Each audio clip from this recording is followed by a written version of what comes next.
उनको अपमानित करने का काम करती है। देश की जहां सुरक्षा की बात होती है वहां विदेशी ताकतों के साथ खड़ी हो जाती है। देश आतंकवाद के खिलाफ लड़ता है, ये आतंकवाद के साथ खड़ी होती है। जिस कांग्रेस ने एक मन बना लिया है कि पूरे देश की हर बात का मैंने विरोध करना है, देश की मजबूती का विरोध करना है, तो उसको जनता क्यों मुँह लगाएगी?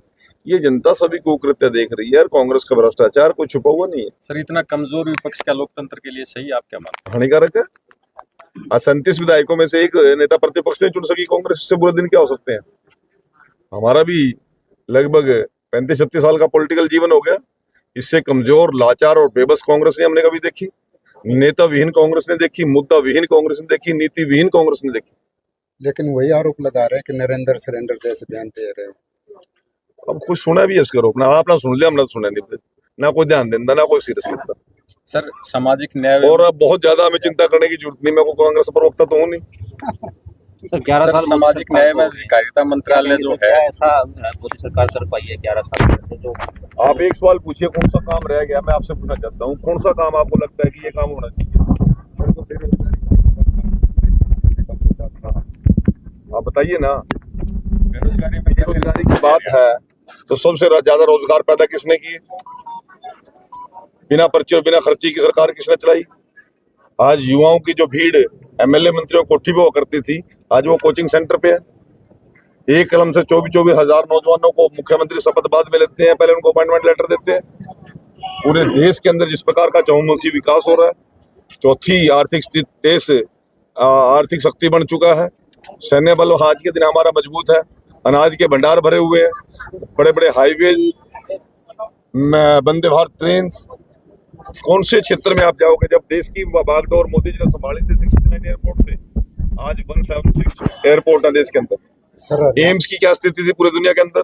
आज 18 जिले ऐसे हैं हरियाणा के जहाँ मेडिकल कॉलेज का काम शुरू हो चुका है। सर हरियाणा किस क्षेत्र की बात करोगे? हर जगह देश ने तरक्की की है और देश के मजबूत नेतृत्व के कारण तरक्की की है। हरियाणा सर जो बीजेपी सरकार सबसे बड़ी उपलब्धि बिना पर्ची खर्चे की थी, जो आपने गिनवा, लेकिन कोर्ट में उसको चैलेंज मिल गया जो आर्थिक आधार पर। कोर्ट में कोई जाए, आपको रोक सकता है क्या कोई?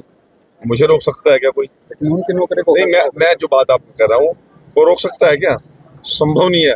परंतु मैं आपसे पूछना चाहता हूँ कि आपके गांव इस भिवानी जिले में बारडा और लोहारू की टेल पे पानी आए कितने साल हो गए थे? वो मनोहर जी ने 24 घंटे, जिन तारों में आज 24 घंटे बिजली चलती है, इन पे जो माताओं के लगते सूखे करते थे, आप वो समय भूल गए क्या कि भिवानी जिला शुरू होने ही रोहतक के बाद सड़क की चौड़ाई क्या रह जाती थी? आज चहुमुखी विकास किया हमने, हर क्षेत्र में विकास किया है, चाहे शिक्षा की हो, चाहे रोजगार की हो, चाहे इलेक्ट्रिसिटी की हो, चाहे पीने के पानी की हो, चाहे टेल तक पानी पहुंचाने की हो। कौन सा क्षेत्र ऐसा है जिसमें हमने काम नहीं किया? हर चीज में उपलब्धता रही है हमारी। और मनोहर जी और नायब सिंह सैनी जी ने मोदी जी के नेतृत्व में हरियाणा को तरक्की की ओर लेकर गए। पिछले वर्ग के लिए सामाजिक न्याय अधिकारिता मंत्रालय क्या कर रहा है, क्या क्या योजनाएं?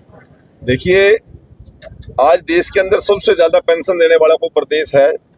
34 लाख लोगों को हमारा डिपार्टमेंट पेंशन दे रहा है और सबसे ज्यादा अमाउंट 3,000 रुपये पर हेड और 5 महीने। आप बताइए ना, यही पेंशन डिपार्टमेंट था, पूरे प्रदेश में धरने लगा करते थे, प्रदर्शन हुआ करते थे।